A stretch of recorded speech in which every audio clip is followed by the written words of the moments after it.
Assalamu alaikum wa rahmatullahi ta'ala barakatuh. Dear family and friends, I'm back again. So in today's video, we are going to talk about something.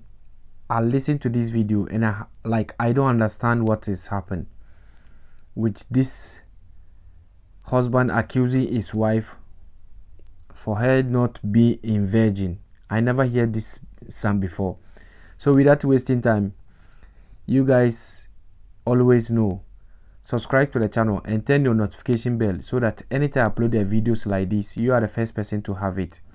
If you want to know more about Islam, know more about what is going in Islam, don't forget, share the video with your family and friends so we can grow Islam together. Okay, so without wasting time, let's jump to the video. Stay tuned and watch the video to the end, please. Okay, thank you. From a brother, he says a woman got divorced after wedding night because she did not bleed. Her husband accused her of zina, but she never did wrong in her life. There is a tradition of putting white cloth on bed to check the bride bleed or not. What does Islam say about this? This is outrageous. This is disgusting. This has no relationship with Islam, none whatsoever. No man with honor and dignity would ever think of doing something heinous like this. Even animals don't do things like this. The hymen of a woman is not always broken at the wedding night. Sometimes it takes a week, sometimes it takes more. Sometimes it breaks without bleeding. Most of women don't have it because of the physical sports they do, riding bicycles, running, jumping. So to have the audacity to accuse a pure, innocent woman of zina just because of your failure to intellectually think like a real man, this is outrageous.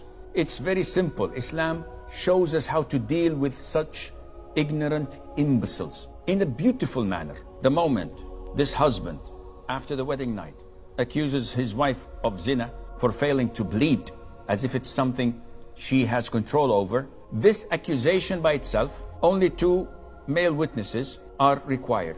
They should go to the Muslim court and file a case of slander against him. Either he would bring 4 male witnesses testifying of seeing his wife committing adultery, or he would swear 4 times taking Allah's name that she is a adulteress or a fornicator, and the 5th time he said that may Allah's curse be upon him if he was telling the lie. And no Muslim would do that, because he knows that he will go to hell if he does this. He didn't see anything, he didn't do any, she didn't do anything.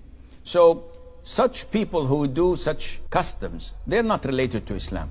Maybe it's related to Hinduism, to Buddhism, or whatever religion they follow, but it has nothing to do with Islam.